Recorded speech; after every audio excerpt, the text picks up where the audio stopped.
Okay, so we'll give it a few seconds just to see the attendees coming into Jan, the this is room. in presentator Yeah. mode. Yeah, this is right. Yeah. That's right. That's right. So fantastic. Are we? Yes, people are starting to come in. So let's do some sort of quick introductions and then we'll get on with the very exciting session. So welcome everybody. My name's Nathan from the European Pain Federation and welcome to today's webinar where we'll be talking about the use of AI in pain management and research. And we're going to be focusing on a paper published late last year in the European Journal of Pain, which is a very interesting read. So hopefully you've had a chance to have a look into that. And so very exciting stuff. So thank you all for joining us. I'm delighted to be joined by the authors of the paper and also the editor-in-chief from the European Journal of Pain. So we've got some fantastic people for a really good discussion. So maybe we can go through some brief introductions with our panelists today, who you can see on the screen, and then we'll go into some housekeeping points about these types of webinars, especially if you've never participated in one of our webinars before. So welcome. Maybe Jan, you can introduce yourself and good morning and welcome. Hi. Yeah, of course, happy to. Yeah, thanks everyone for being here. I'm Jan. I'm a lecturer. It's a British term for assistant professor at the University of Exeter in the UK. I've done pain research since well over 10 years now, and I have a background in bioinformatics. So at some point I started looking into how we can use AI in pain, and then ChatGPT came along and it all spiraled from there.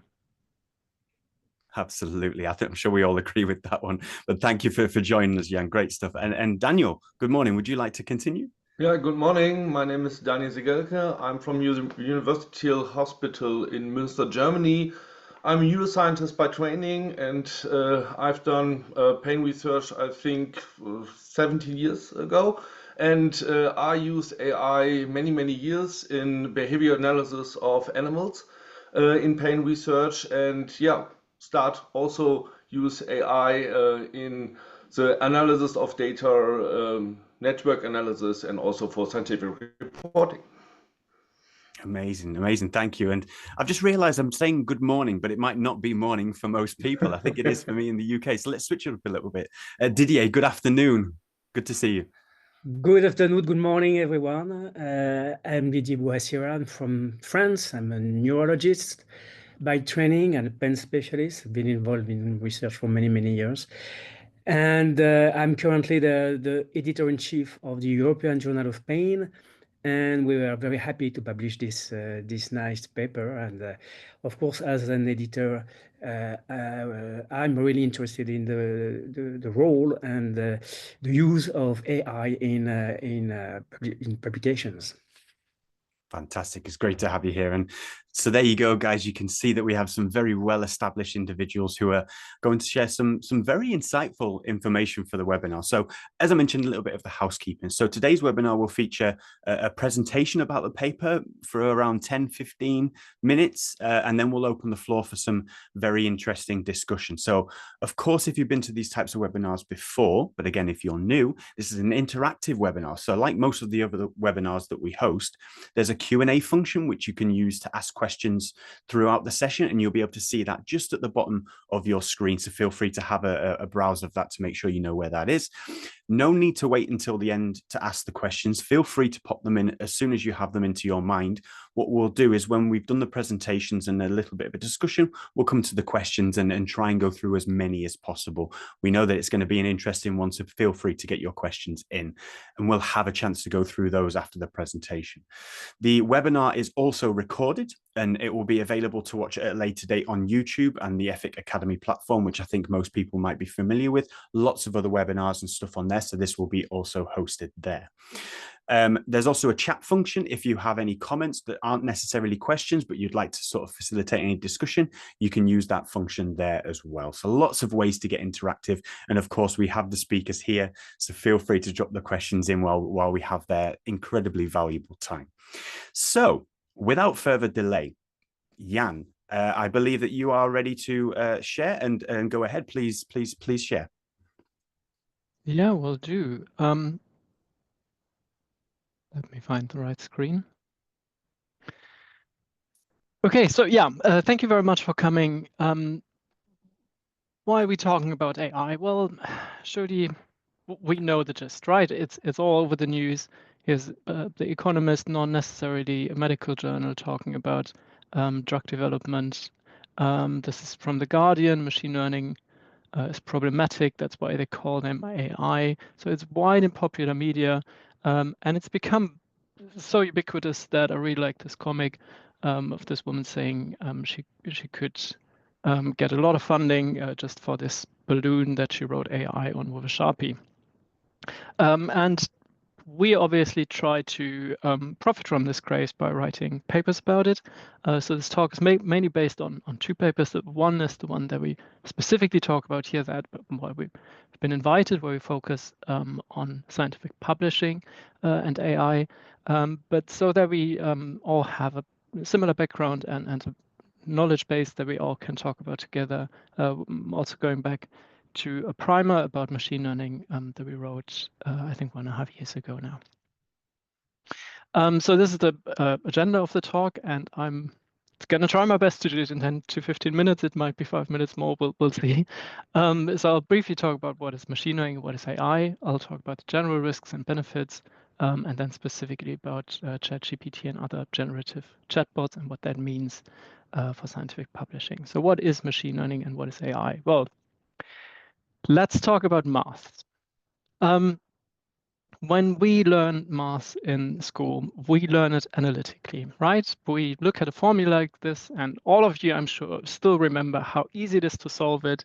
You can simplify it, but once we have a specific solution, you can start simplifying it. As you can see here, I'm not ashamed to say I needed to Google some of these aspects like the quadratic formula, but you learn how to do that, and you can then solve easily, super easily, that x must be 2 or -4. That's how we learn to do it.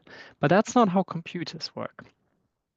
Computers generally work iteratively, meaning what we could else do is, instead of going through that steps, we could just say, what if x was 8? And then we'll quickly find out that it's probably not 8. It must be something smaller. We could try 1, and then we'll find out, well, it's probably something bigger than that. We could try 3, okay, smaller again, and then we'll come to the 2. We'll figure this out just by iteratively getting ever closer. And this is an example where we wouldn't necessarily do that, but for numbers that we do use, that is exactly how we do them. The square root of 2 or pi are numbers that we cannot analytically determine. These are numbers that we only know because we've went through these steps of approximating them as closely as possible. And down there's a Taylor function, which is used in engineering for all kinds of things. So this is something that has been around for a while and is very important for how computers work and learn, because that's how computers work. They rather go through multiple steps rather than trying to analytically solve a problem. The point there is, though, that that isn't always possible. And that's where we started to run into problems with computers. Some problems just are unsolvable. We do generally know how they could be solved, but it's so complex that in real time that the universe is offering us, we couldn't solve it. One of them is route finding. So making multiple stops on the same route is impossible to find the perfect route as soon as you reach like 3 or 4 stops already. Another that is relevant to many of us is protein folding.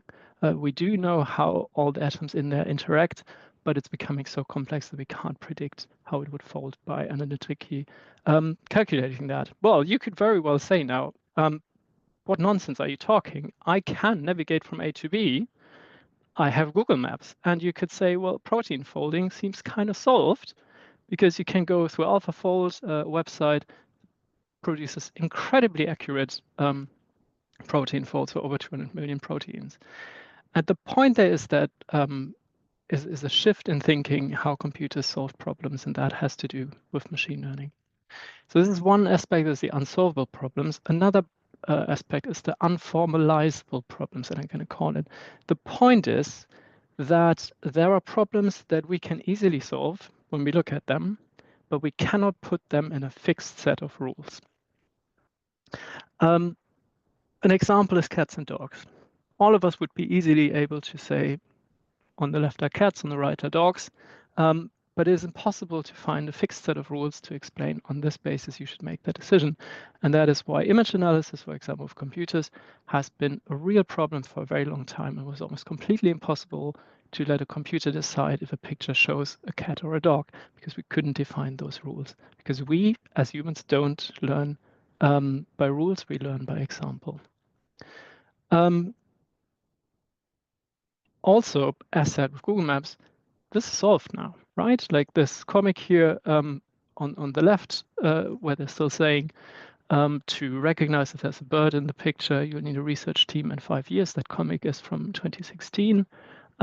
Nowadays, Photoshop's not a problem at all. If you have a picture of your dog in Lightroom, it can easily be detected as the main subject in there. So that's all these problems are solved now, but they haven't been solved by how we usually used computers. They have been solved by what we call AI and machine learning. So how is it principally different from how computers have worked before? Well, they don't use algorithms. They don't use a fixed set of rules, but they learn by examples as we would as humans. That has amazing advantages. It has some disadvantages. Disadvantages in the sense that if we don't have a fixed set of rules, we don't know what the rules are. As said, we can all intuitively say if a picture shows a cat or a dog, but we can't describe the rules. And the machine can't describe the rules either if it just learns on examples. And that means you can learn on bad examples, and then you can have what's been shown here on the right, an underfit or an overfit, where you learn so specifically to your data that all you can do is predict on your specific data set, and you'll have huge problems once you're being let off into the wild with that. Most of these days, when we're talking about AI and machine learning, we're talking about supervised machine learning, meaning you give it a data set where you say, this is a set of dog pictures, this is a set of cat pictures, and then it learns from there, and then you let it extrapolate to other external data sets. And everything recently in the media, DALL-E, ChatGPT, deep learn, and so on, are chatbot front ends based on deep learning algorithms. So that's what you see seen on the right. That's the neural network. Neural networks are obviously performing really well. They do have a bit of a problem that they come with that level that it sounds like something like a brain, which it isn't. It is a mathematical function, an optimization function, and we should keep that in mind. Just because it carries that name of a neural network, it is not a living sentient being in any sense. So what are the general risks and benefits? I talked about cats and dogs. I always use this example. This is a much better data set than the one I had before, because this shows much, much, much more variety about how cats and dogs look. So we have cats here, second from the left and second from the bottom is a cat with one eye. So the machine would learn that some cats have one eye. Right next to it is a dog that wears headphones, super cute, but also means we can't see the ears, which otherwise would be something that easily helps telling it's a dog. So there's much more variety here and much more diversity, and that's very important for the machine to learn how diverse cats and dogs look. There's another reason why this is a much better data set, and that is that the other data set was massively flawed, because all the cats are on a gray background and the dogs are on a green background. And the machine doesn't intuitively know what a background is. So it would learn that dogs have green backgrounds and cats have brown backgrounds. And that's not a trivial problem, because the fact that fore and background separation is really complex is the reason why we don't have driving cars yet, despite the many advances that have been done there. But the reason why you can't trust your Tesla or other car in that mode is because of that problem of fore and background separation, which is still incredibly complex and cannot easily be achieved yet. The question of diversity in the data set, you can maybe guess where I'm going with that when I showed that with the cats and dogs. Even when the data set isn't flawed, they're often biased.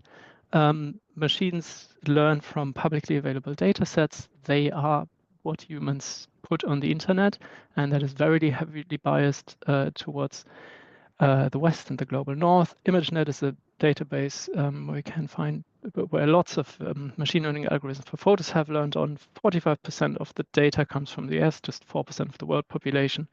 China and India, which constitute more than a third of the population, contribute just 3% of the data. And it was often shown what that meant, because when iPhones first were able to recognize faces, and Samsung Android phones as well, all being produced ironically in China and South Korea, they wouldn't work on Chinese or South Korean faces. They would only work on Western faces, because that is what the data is that they've learned from. The other thing is that every picture comes with a tagline, so with a text that says what's in the picture. And that can be problematic for multiple reasons. So I have two examples here. These two, and we could consider how we describe that. Man and wife driving something. This picture here of two people in the office space, but it isn't neutrally described. These are the taglines that come with these pictures: driver course and people concept, car driving school instructor teaching young woman how to drive, and business mentor teaching new female employee using laptop. None of that information is in there. That information was something that someone put in there. So that gender bias here, that the man in the car is the driving instructor, is nowhere in the picture. You also can't see that there's like a double mirror or anything. It doesn't look like a driver, like an instructor's car. Serious businessman mentor also doesn't seem older in any way to me than the female employee. So why he's the serious mentor and she's the new employee, that's not in the picture. There was a decision that someone took and put in there. And if these kind of biases are in their text, that is something that the machine will learn. But even if it's not biased, we put something on there because we want these pictures to be found, right? So we want to use them for some examples. So this one here, for example, bored woman. Okay, yeah, that's probably easy to see. In glasses, holding apple. All good descriptions, sitting near a handsome man with a paper cut. Interesting. Why is he handsome? Why is she not? And who decides that? The yoga class here, okay, sporty, attractive, again, is a term that is a decision to be made. What is attractive and what not? Practicing yoga lesson with an instructor. You can imagine that that's instructor in the front, but you don't have to. You could imagine the instructor is behind the camera, or there is no instructor. There's nothing in the picture itself indicating there's an instructor. This is nitpicky, but what I'm saying is all these pictures come with information, and we have put that information in there. And that information that we put in there is based on our expectation, what we see. It's not necessarily deep in the picture. And that is problematic because it keeps existing on the internet. And we do have an inherent belief in the neutral machine. So this becomes a vicious circle. As soon as the machine learns something stereotypical about gender, for example, we start believing it must be true because Google says so. But it can easily be shown that search machines keep putting forward gender stereotypes, and then we Google things and we say, well, if Google thinks it must be neutral, but it isn't because it has learned these things from us. That affects healthcare. There's really gruesome stories about people being not being put forward to treatment based on decisions that were partly made on algorithms. There is a current ongoing case with United Healthcare. That is the company where the CEO was brutally shot in the streets of New York recently. So this is a topic that people do care about and that does affect human lives. And what machines learn is not neutral, and how we interpret it, we must keep that in mind. I love this picture that Nature titled with.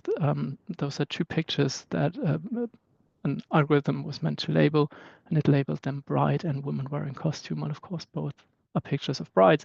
Just one is a Western bride in a white dress, and the other is a South Asian bride. We always need to keep that in mind, because as soon as we start using AI in healthcare, we have to face those issues, that it will make decisions and will make recommendations that we will to some degree trust. But unlike previous times where we had a clear decision algorithm, we cannot ever say what it makes that decision on. Lots of these outrageous things or funny things. So you can find these examples on the internet that are often used for that. They were easy to spot. It was at some point quite obvious that Black people were denied healthcare treatments that white people were not. That's easy to find. But there will be less obvious, but still as insidious biases integrated in these machines that aren't that easy to find. And we need to be very aware of that. We need to keep that in mind. And then finally, aside from the machine learning itself, the AI itself, what do ChatGPT and other generative chatbots bring to the table? Well, they are all based on large language models, which means behind them is the idea that they learned on everything they could find in free text. And everything that you can find in free text is everything you can find on the internet, which is more or less everything that humanity has ever come up with, which is a lot. The backends themselves are really impressive, but what made them so incredibly accessible are the chatbot front ends that allow you that conversation with them, and that they form new generative content, meaning they do not just reproduce like Google does. If you Google something, you find a web page. They generate new things by combining other sources, and in this way, they may question what it means to be human, because lots of things they do are things that we thought we were alone with. What are the risks? Well, it's the same thing. Learning from the internet does not necessarily mean learning true things and good behaviors. There's really funny examples about first AI chatbots being released on Twitter that within a few hours became racist misogynists that were shouting slurs all over the internet. Again, those are teething problems that we've left, but just because it's less obvious doesn't mean it isn't still there. They're incredibly good at providing answers that sound true, but that doesn't mean they are true. And because we cannot reproduce the sources naturally, it can contribute to the rise of false information, specifically in science, where we're already facing paper mills. So articles being submitted that aren't based on any real research has been plaguing us as a field for years, but at least that was limited by how many people could be writing those fake papers, could come up with those things. If AI does that now, for us as editors to try to sort out what is happening in real time is going to potentially become really problematic, and might mean that the internet's place of knowledge might drown in so much false information that at some point you can't find information on the internet anymore in a dystopian view. And again, here an example of how that bias works. Rona Wang, that good woman, was asking AI to give her a LinkedIn photo based on that photo. She probably assumed it would put her in a nice blazer or something, but instead it gave her freckles, lighter skin, and blue eyes. So just to say these things are not over, they're still going to be there. There are obviously really great chances associated with it as well. It can make our life incredibly much more easy. It can help write drafts. It can help generate ideas. It can be someone you converse with and refine your plans. It can reframe text to specific audiences almost instantaneous. Everyone who's ever written a lay abstract after having a scientific abstract and fighting with it and doing it, and then realizing you still use super complex jargon that no one outside your lab will ever understand, knows what I'm talking about if you just ask ChatGPT to write a lay abstract and let it refine a bit. Like, it does that really well. It also might level the playing field for non-native speakers. I looked that up. That shocked me a bit. It shocked me a bit, but also was a bit of a revelation. So a few numbers. The average native English speaker knows about 20 to 35,000 words. The average second language speaker knows about 4,500 words. And for foreigners living abroad like me, probably know about 10,000 words. That doesn't sound too bad until you start comparing it. So 4,500 words, the average second language English speaker, that is about the level of a native 4-year-old. So when you, as a non-English speaking national, write your article and submit it to a journal, you're using the English of a 4-year-old. It's not one by one that, because obviously you use jargon and everything, but still be aware of that. The 10,000 words I know are much better. They put me on the level of an 8-year-old. That still means that in your day-to-day, you have so many limitations and you sound stupid. 2 examples from my life and my family. I was going to go to the beach with my partner and we were going to have food. In both of these cases, I couldn't find the right words. So what I said was, did you bring the beach rectangle? And I told her she can have that pizza triangle. Obviously, those are not the correct words. And seemingly, I have some obsession with geometry. And obviously, that's not what I would write in the article, but it is well documented that as if you're not native speaker and first author on papers, you're more than 2.5 times more likely that your paper is going to be rejected. So these things do have implications on research. And if you can improve your language so much easier, then that is something that will help you a lot. So finally, what should we do? Long term, one thing we do need to work on is finding a way of addressing work that hasn't been properly published and that uses a fake knowledge or is fabricated in any way. And the ways to do that are the same in a way that they were before ChatGPT as well. So what we need is trustworthy evidence, and there was a project in TrustPE led by Neil O'Connell, where we try to define how we can enact those kind of frameworks. Here's the website. There's a white paper written to it. Can really recommend you all to read that. It's a really interesting piece, and it gives a handrail to researchers, to readers, to editors, to everyone involved on how to enact to produce better science, and it in that way affects AI as well. And finally, please do use AI. Please go forward. Don't try to avoid it. It's a mighty tool. It's going to make your life so much easier, but do acknowledge it. Keep aware that there's going to be lots of AI tools around. Find the most suited ones. Think about which ones make sense for your context, and do list them all and acknowledge them all. They don't have to have AI in the title. Things as Grammarly or Writing Aid, for example, as well, use AI. Almost any photo software they use is going to use AI. Be aware of that.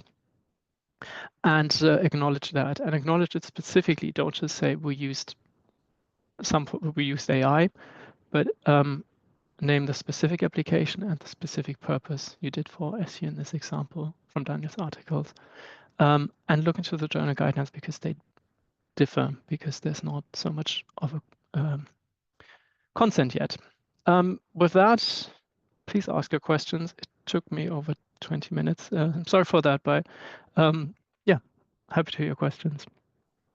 Fantastic. Thank you very much, Jan. Very, very interesting stuff. And there's lots to cover in such an interesting topic in such a short time. So you did well with the time that you had, absolutely. Just a reminder before we perhaps hand over to Dan quickly, who might want to share some information. Am I correct, Dan? Daniel, can you hear me? Sorry, what is the question? I was just asking if you wanted to share some information, or do you want to go directly into questions? Directly in the question session. Fantastic, great stuff. So just a reminder that you can share your questions in the Q&A function for the webinar. You can also do this anonymously if you wish. Sometimes I find that much more helpful when it's perhaps a controversial question, but you can certainly do that if you want to. Very, very interesting stuff. Okay, so I have actually lots of questions about the presentation and the paper, but you covered the vast majority there. And one thing that I initially was thinking about is trying to sort of define AI. And you mentioned in the presentations there, Jan, about there isn't currently a definition of AI at this point. And when I see people explaining that they're using AI and you know, they're talking that their system uses AI, but it perhaps isn't some form of generative AI, some form of large language model. There's some huge inconsistencies there, right? So could you kind of provide like an overview of what is determined as AI, what's generative AI? You kind of touched on it on the presentation there. Perhaps a sort of summary for the viewers would be useful. Yeah, for AI itself, I don't think there's any particularly useful definition. It is an algorithm that solves a problem that we would generally assign intelligence for. So it's an almost circular definition. It means it has to solve a problem that an animal couldn't solve, but a human could. Now, how smart does the human need to be? How stupid does the animal need to be? That's not part of that definition. So that is where it does become problematic, because I fully agree. It is so much of a buzzword that it's being put into everything. You can buy an electric toothbrush with AI. I don't know. I can't even imagine what the point of that should be. And as we've seen with like smart fridges and so, like 15 years ago, no one ever needed and wanted that. The generative part separately is that it generates new things. So it doesn't just make decisions, but it can generate content. And I think that is where it becomes much more important for us as publishers here, for the scientific community, in that sense that it's then not a tool anymore. It can act as if it was something else. It can generate content, it can generate articles. I think one of the points that we keep making is that it's really important that there's always a human in the driving seat in the end. So keep in mind that you will be responsible for that context. You are the author and not ChatGPT. Yeah, for sure. Anything to add to that, Dan? Feel free to just jump in. I think the problem is, the first problem is to define human intelligence. What is intelligence? And Jan mentioned this with animals and humans and the differences. What is intelligence? And AI, it's a product, or it's an idea of a human development. What's happened in our brain with structure, subnetworks, and so on and so on. And we try to rebuild our brain in a technical word, and say, okay, this is intelligence.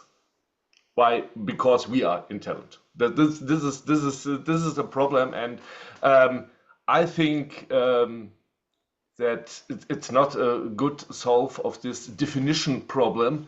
We have many terms of AI. Some say, okay, this is machine learning, but machine learning is the other thing, that generative AI, for example.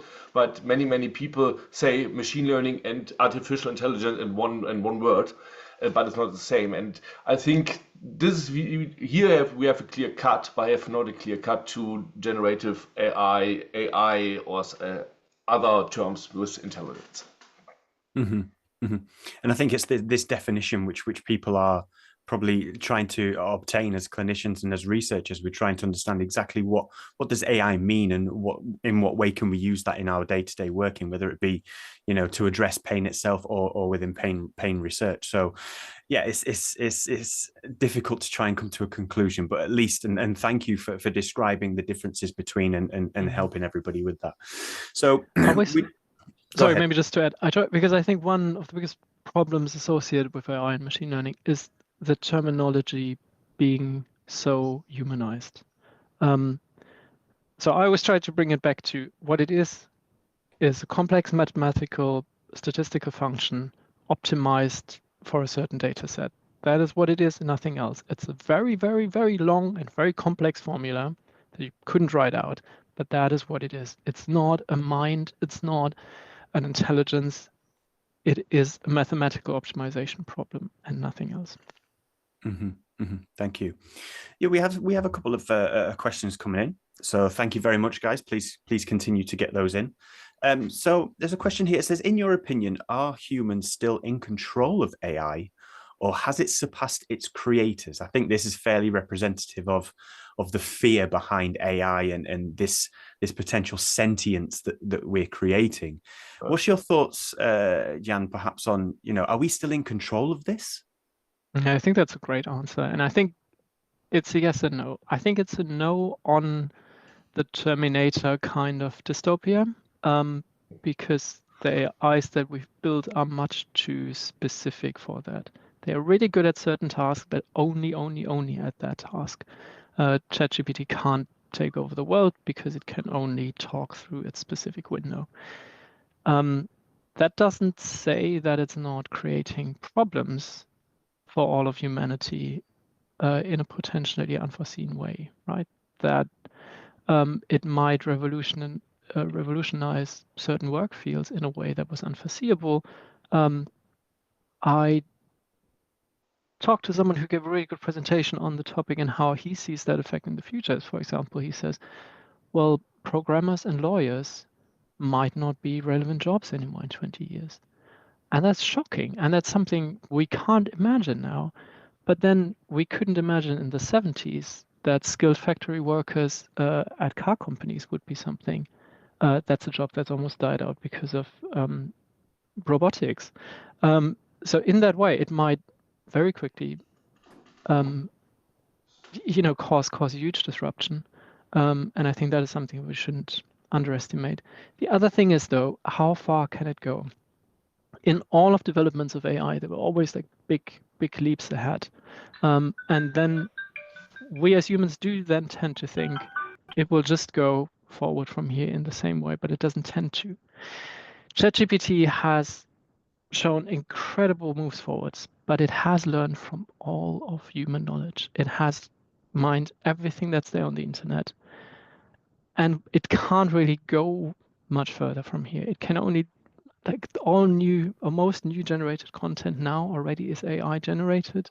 And we don't know if that will lead to anything better. It might well not. You can see that in image analysis. I have a friend who used DALL-E to show that if you let DALL-E create images that look really beautiful, and then you keep asking it to learn from its own images and to refine, at some point they just become abstract, and at some point they become completely pointless and are just, uniform colored canvases or something. So AI learning from AI might just increase the noise ratio so much that it's not in the end producing anything useful anymore. So we can't really see where it's going, but there is a potential that might be very disruptive. But I don't see that being around the corner tomorrow, to be honest. Thank you. Yeah, it's really interesting.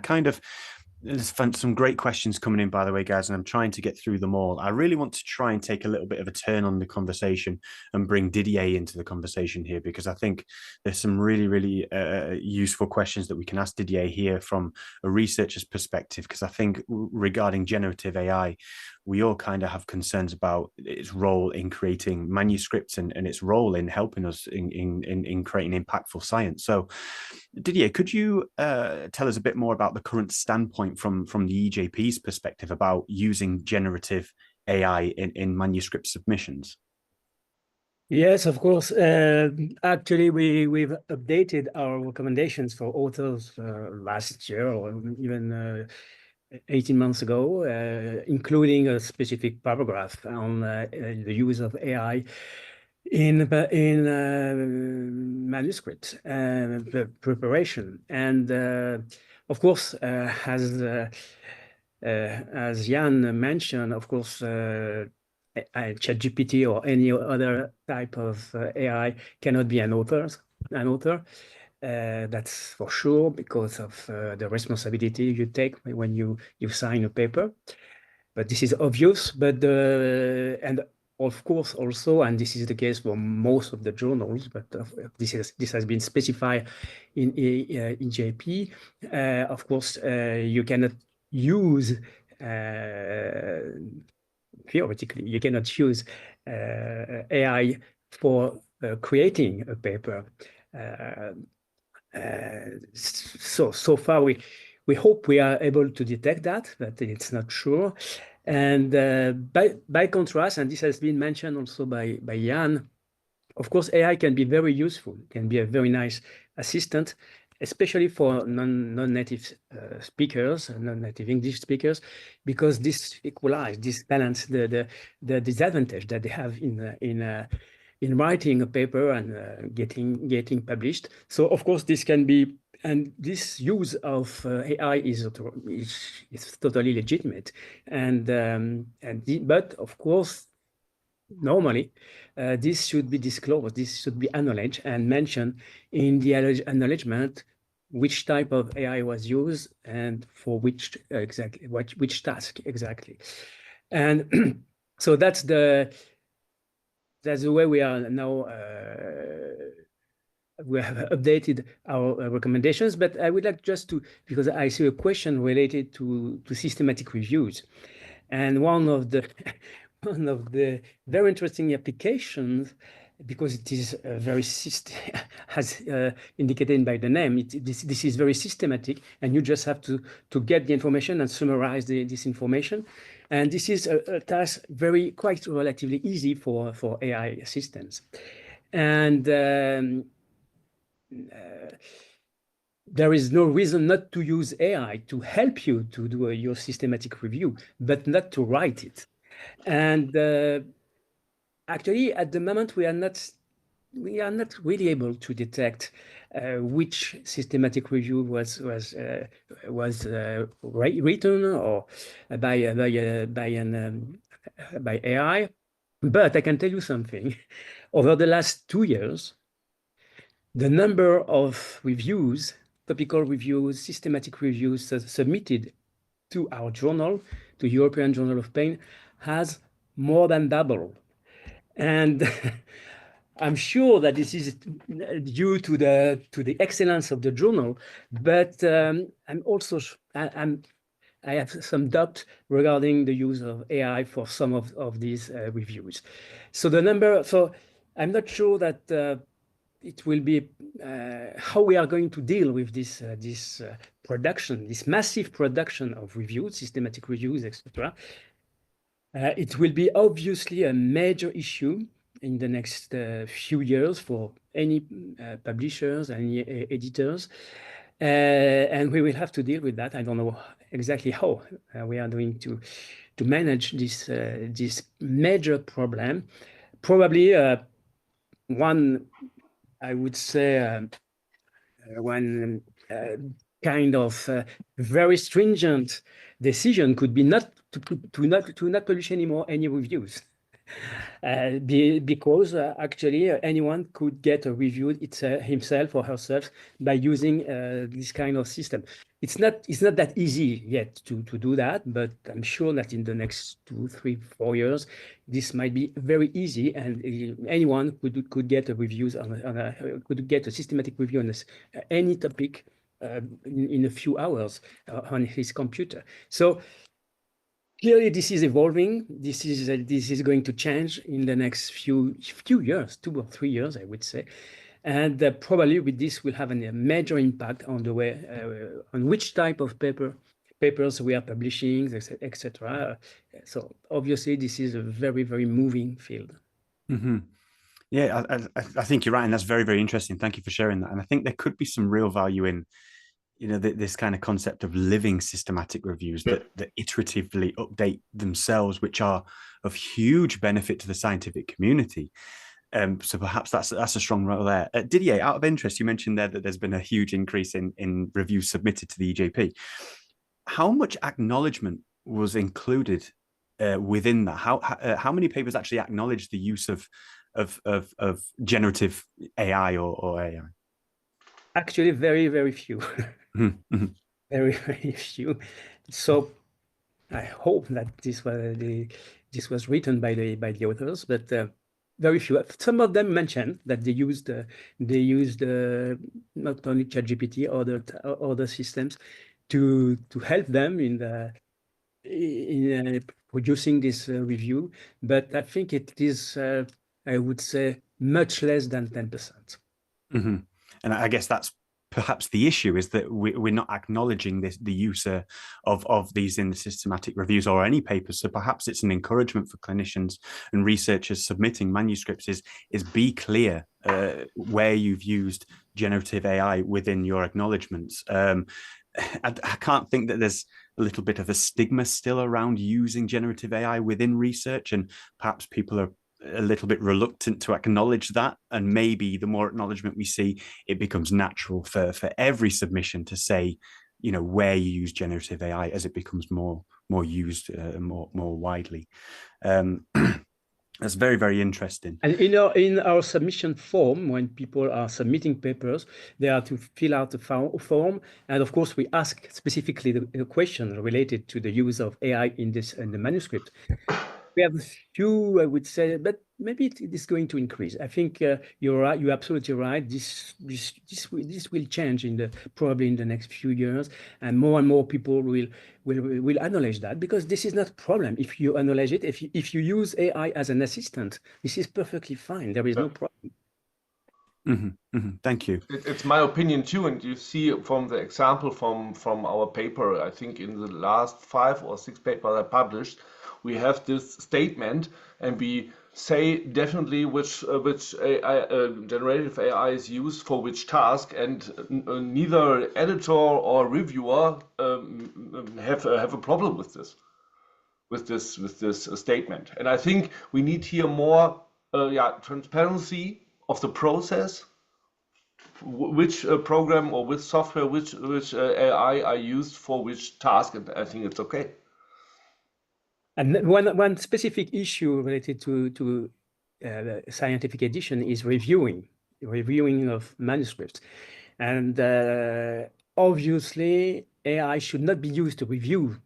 That's right. To review manuscripts, because of for many reasons, but one of them is intellectual property, and so you cannot put in the system an original manuscript, because we don't know what is going to happen to this manuscript in the system.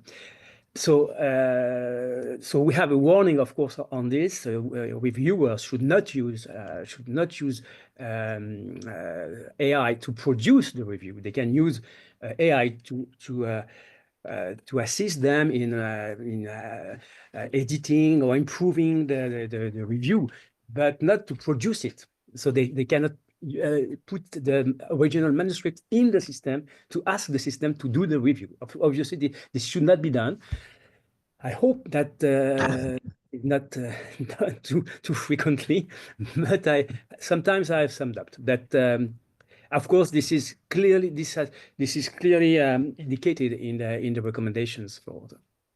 That's great, and they are obviously clear, so people have a look at the recommendations for this part. And Jan, that was perfect timing for the mute there, just to kind of cut out the response to nobody using that. But super interesting, guys. Thank you so much.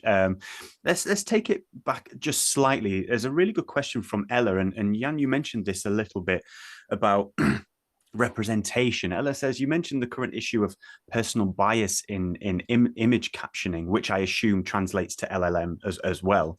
What other steps do you believe we need to take to make AI more truly representative and objective? You touched on before about a Western global North bias in the information, you know, and my thought, which might be similar to Ella's, is what does this mean for pain research and how we progress pain management for individuals from less representative and marginalized communities? You know, what steps need to be taken to make AI more representative and objective? This could be quite difficult, I appreciate. Yeah, I think that's a very, very good point. And that's something that I really worry about in this context, because while we've ironed out the obvious things, we cannot know the unknown unknowns, to cite an American politician from a few years ago. So there will always be bias that we just can't uncover, and we won't, if they're not obvious, we're not going to see what's happening, and it might take years until we find out, and then it is too late. The other thing is that this is all based on very few companies who have material interests, and they lie in the US And if not, then they lie in China. And that means that I don't think there's a commercial interest in doing that. And there's going to be a limited impact that we can have on that. And I think that's just something that we need to keep in mind. And that's for the foreseeable future, it's just going to be a limitation that there's going to be some effort to avoid the obvious biases because it would constitute bad press. But the amount of research and time and energy and money that would have to be put in there to make things truly representative, I don't see that happening because I don't see a business case for that. And pain research might be one of the fields where that becomes very important, because one of the things we're going to use these machines for is to look at fMRIs and tell if someone is in pain or not. And if that machine learns on a data set from highly educated students in Oxford and is then being exposed to people from deprived parts of Wales, it just might not be the same situation. It might not be the same data, and it's not even the same testing scenario, because we always have to train them on a certain data set, right? So we have to have a data set where we believe who's in pain or who's not. That's the only way this machine can learn. But that will always also mean there's always going to be that confound that you're going to train it on someone who you believe that person sits in your scanner and knows they're in a fun experiment. They're not that person who that's later tried on, which is the person who's been disbelieved by healthcare professionals since 20 years, who has their whole future hanging on this decision, who might be super stressed and nervous about it.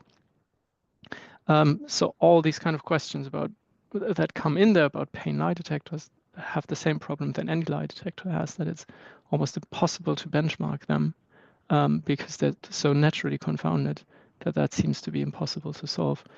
So my kind of depressing answer to that is, I don't think we can make them truly representative and objective, and that will just mean there is a limit to how we can use them, at least in the foreseeable future. Yeah, for sure. And the conversation kind of sort of feeling goes from really positive to really negative and backwards and forwards just because of the unknown, But I think one of the things that this webinar has done very, very well, what you guys have done very, very well, is highlight the risks and the considerations that clinicians and researchers should be thinking about when they're deciding to use some form of AI, generative AI. And it seems like these problems, this concept of AI and its value in pain management and pain research is here to stay. It seems like this is something that's going to be here. And I know some clinicians and some researchers who are kind of trying to ignore the facts for as long as possible, but they could be right in the sense of mitigating the risks. But I think there's some huge opportunity to utilizing AI in a way that's ethical and safe and respectable to data protection and all those types of things. So, there's lots of tools like ChatGPT, Copilot, Gemini. You mentioned earlier about finding the right one for you, which can be quite difficult because they all probably seem very, very similar. Of course, DeepSeek, which has caused quite a lot of trouble or quite a lot of controversy in the media over the past couple of weeks, which reiterates these risks that can come with these types of systems. And they're so very easy to use, so very, very easy to use. And I think a lot of people don't realize they're using them sometimes. So recognizing this is super helpful. So perhaps as we come towards, we're already nearly an hour into the webinar, which could go on forever. So thank you, guys. So perhaps we can, from a research perspective, and obviously Didier from a very, very valuable editor-in-chief perspective, how about a summary of kind of a couple of opportunities or risks of using generative AI, and then perhaps we can finish on a positive note on some really good opportunities and how you think it's going to shape it. Daniel, perhaps you could start, kind of summarize your thoughts about AI used in this kind of context. My thoughts for the using of AI in research or neuroscience research is that we can handle tons of data. For example, by video extraction from animals or from humans or so. Grimace scale is one example. We have a real-time tool for Grimace scale, and this is only possible with the use of AI, or to analyze networks, brain networks, information sharing, and so. And I think it's scientific reporting with AI. It's one small part of the AI can do in clinical research or in research, neuroscience research, and so. And for me, is that we say that we develop, for example, for clinician decision support tools with the overseeing of a human. And I think we have here a responsible way to use AI in research, and I think in the next years in clinician, in everyday, clinical treatment. Mm-hmm. Fantastic. And Jan, any sort of final thoughts and summaries? Thank you for your presentation. I agree. I think Daniel has summed it up. Great. I think what will be possible at some point is that a lot of those things that we know intuitively, that's what AI will start doing for us as well. It will help us know things intuitively. And that's great, because that is often, for us, that is based on 20, 30 years of experience that we make intuitive decisions. If AI can learn that in minutes, that'd be perfect. Very, very useful. And finally, Didier, from an editor's perspective, what's your opinion and perhaps a couple of main tips for our researchers in the audience? No, I would say that this is just the very beginning of this revolution. And obviously we will have to live with AI, and we don't know exactly what it is going to be, but obviously we have to get used to it and to try to use it, I would say, with some intelligence. And then again, it could be a very, very helpful help and helpful assistant, I would say. And then we should be very try to get the up-to-date information regarding this system and these systems, and then try to implement them in our practice. Mm-hmm. And the information is moving quickly, so everybody keeping up to date, as you mentioned. And I think it's got to the point now where most journals have guidance on submissions and how to acknowledge AI within that. So hopefully that's very useful for everybody. So thank you all again for taking time to chat with us today and for answering obviously the questions, and thank you to the attendees for asking the questions and giving us your thoughts. I think we've covered some very, very interesting topics today. As I mentioned earlier, the webinar is recorded, so everyone will be able to access the recording of this session, and of course all the other webinars that we host at EFIC on the EFIC Academy education platform. So again, thank you so much for joining us today, and I want to wish you all a fantastic rest of your day. Thank you. Thank you. Bye. Thank you. Bye.